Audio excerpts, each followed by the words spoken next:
What's going on, everybody? It's the Hook Cam back again with somewhat of a film breakdown, more of a preview for what I think the Browns season could look like. And really quickly, before I dive into the history of this and the entire video, if you could, it would mean the world to me if you could hit that subscribe button, hit that like button on my channel, the Hook Cam, as well as on Jackson Kruger Sports, for letting me put a lot of my content on his channel. Just hit 30,000 subscribers. Not a small deal, folks. Big deal. We're talking big deal. 30,000 of them. That's a lot of people. Imagine 30,000 people in a room. That's a massive amount of people.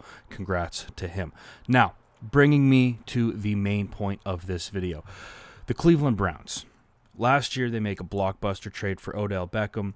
ESPN talks about him to the point of nausea, to the point of people wanting the Browns to fail, right? You have Baker coming off of an outstanding rookie season, going into a sophomore year. Everybody is kind of waiting for them to fail in a sense because of how much media outlets are talking about them. And it's understandable. Nobody likes to hear about a team who hasn't really done a whole lot in the news and have the news talking about them as somebody who's going to be a contender. I think at one point they had the third best odds to win the AFC Championship, which is absolutely unreal for a team who had really done not a whole lot before that. Now you move into this season and you have the firing of Freddie Kitchens and you have the hiring of Kevin Stefanski. And really what I want to talk about in this video is almost like a roadmap for what the Browns can do from here to have a successful 2020 season.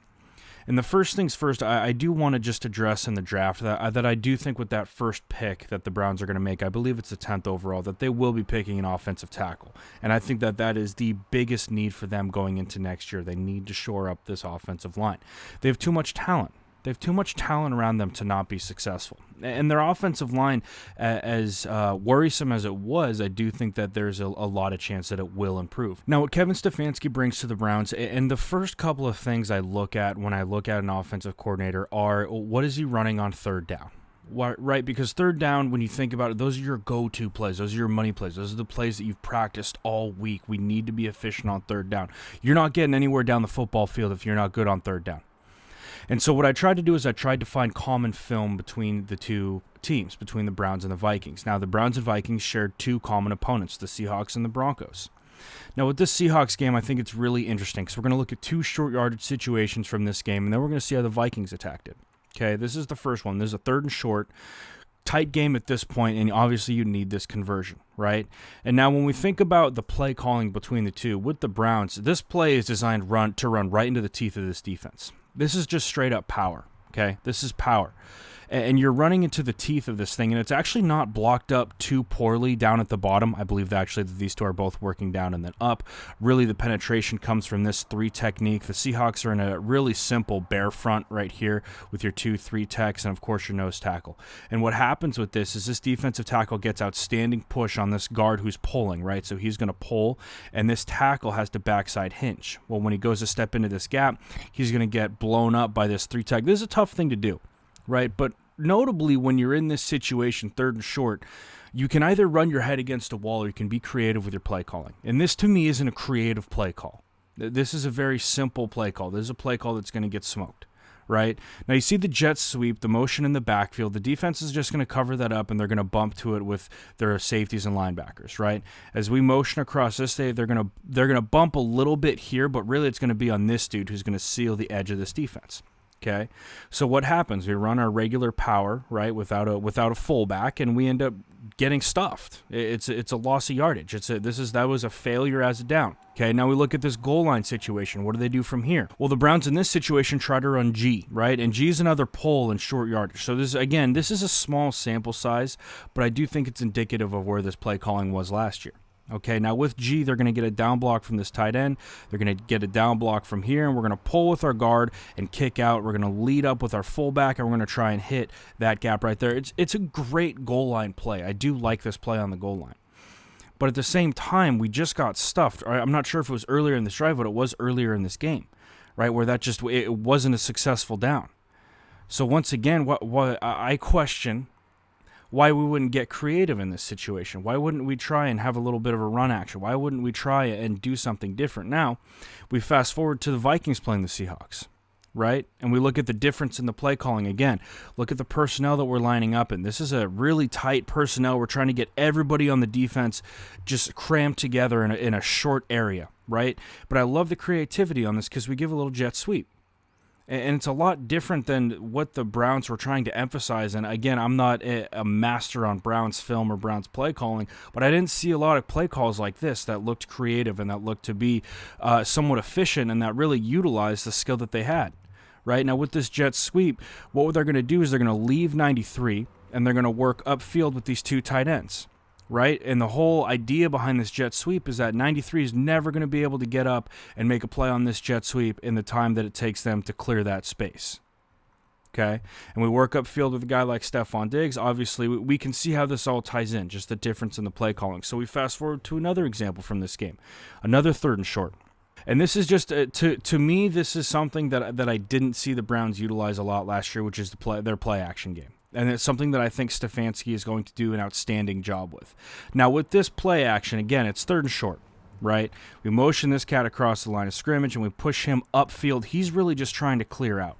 Okay, we give a quick, the offensive line is blocking downfield this way, not downfield, excuse me, down the line of scrimmage. They're trying to make it look like, oh, inside zone to any backers who are keying guards. Okay, with the running back, we give a false key. He comes out the other way, give a quick run action to him, and he's coming out into the flat. Right? The second option we have into the flat is this tight end who was lined up on the other side of the line of scrimmage. Okay, and you'll see him right here at the top, fullback or tight end. Right? He's going to come downhill right like this, okay, and he's going to pop out into the flat. Then we have a third option into the flat with Kyle Rudolph. Right? And it's really up to Kirk Cousins. Pick your matchup. Not necessarily pick your matchup, but pick where you have space, right? He checks it down to his second option, and they pick up an easy first down. Once again, it's utilizing the full scope of the athletes that you have. And again, we saw a very small sample size with the Browns, but we can just see when comparing the two similar games, we can see the differences in the game plan. That wasn't even a bad game necessarily for the Browns, but it was a situation where they did fail on 3rd down a decent amount that ended up losing them the game. Now, here's another example. Again, the distance is a little bit longer in this situation, but again, I love the creativity with his play calling, right?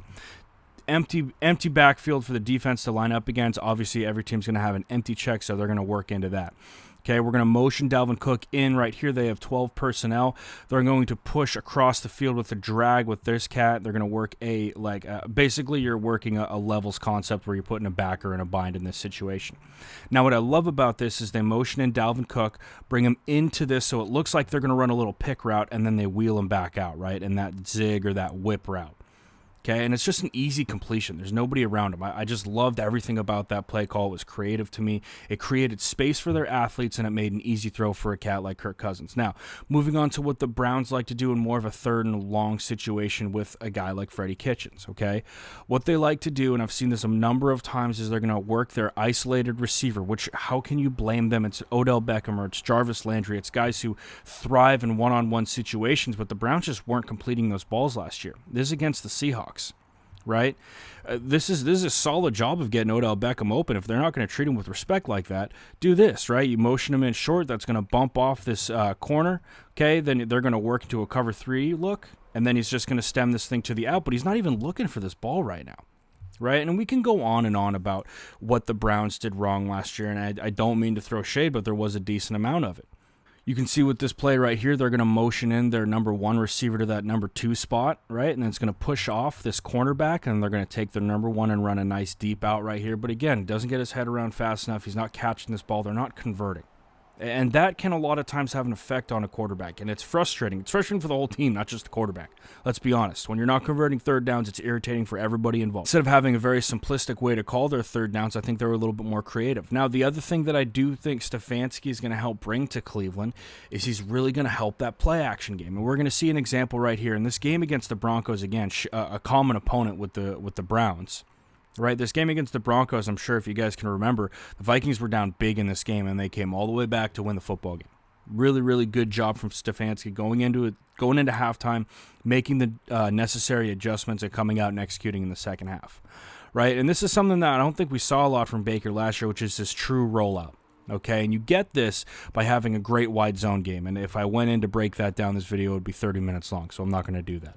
Okay, but what they're going to do with this is they're selling wide zone or outside zone with every offensive lineman run down the line of scrimmage, elephant's odd parade, as some would call it, right? And then they're going to run this crosser with Kyle Rudolph. We've all seen this. We've all seen it in Madden. We've all seen it in games, everything. It's almost predictable sometimes, right? But when you're playing and you're in the middle of a game and you're getting gashed with wide zone every play, it's not so predictable. But what I just love about this is that you scheme guys open, right? You know that you're killing them with your outside zone. Even if you're not killing them, you've run it so many times that they think it's coming. Okay, and then they run this crosser, and it kind of starts to make sense why Cleveland signed a guy like Austin Hooper. Because now you have two tight ends, and you can run that 12 personnel, right? And you can wham with one tight end, wheel him back out to the flat, run the crosser with your other tight end like they do in that situation. There's just a lot of different things that they can do with a guy like Austin Hooper and a guy like David Njoku if they decide to keep. Now, another situation that I really think the Vikings thrived in was their ability to stretch the field, right? And obviously they have two phenomenal receiving options with Stephon Diggs and with Adam Thielen. I do think Thielen suffered a couple of injuries this year, and so they were having to work shorthanded. But all in all, still, Stefanski did a great job. And again, they build deep ball. They build that off of their run action. So in this situation, once again, what do we see? We see wide zone action, right? Or at least zone action, we should say. We see the ball fake from the quarterback, and then we peel them out. And we stress safeties. Now, obviously, this is a horrible play by this safety. And I don't want to harp on, this is a foolproof play. Yes, it was a bad play by this safety, but still, we're giving the option for this guy to really stretch the field, get deep, and that's exactly where Kirk Cousins goes. And I do think that the Vikings had a decent deep ball game last year, and I think that Stefanski is going to bring that to the Browns. And this time it's going to be with the likes of Jarvis Landry and Odell Beckham. Once again, we see the run action, right? Good job from the quarterback getting back out, setting his launch point, getting rid of this thing. But obviously the biggest deal was that we put a safety in a bind and he made the wrong decision. And to me, I just didn't see that from the Browns last year. Here's an example here. This is another third down from the Browns, and this is going to be the last clip of this thing. But you can just see the play calling from the Browns, and this is against the Broncos, and you can see just almost the simplicity behind this call. Right? We have nothing stretching this defense deep. We have a lot of outbreaking routes right at the sticks, right? Yeah, we have a little bit of space to throw here, but at the end of the day, the offensive line just gets smoked. And the last point, and one of the major reasons why I think the Browns are going to be better is because they brought on offensive line coach Bill Callahan, who is an absolute legend in the game. And I mean legend in every sense of the word. I think that he's going to help shore up that offensive line. I think he's going to help pass protection and run blocking. And I think that he's really going to open things up for the Browns next year in terms of what he can bring to that offensive line. I think that matched up with a very talented tackle that they're going to draft this year in the draft. I think it's going to do wonders for them. But again, we're looking at Baker, who has to scramble now and he's working the concept side. Yeah, he's got separation here, but he doesn't have the time to throw it.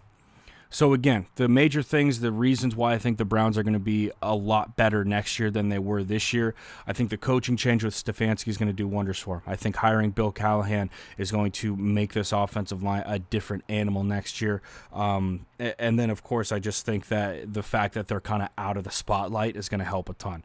So with all that being said, guys, that's going to wrap up this video. Once again, I'm the Hook Cam. Please like and subscribe to my channel, as well as Jackson Kruger Sports. Just hit 30K. Congrats on that, brother. And with all that being said, guys, that's all I got for you today. Stay safe, stay inside, make sure we're washing those hands, and I will see you next time.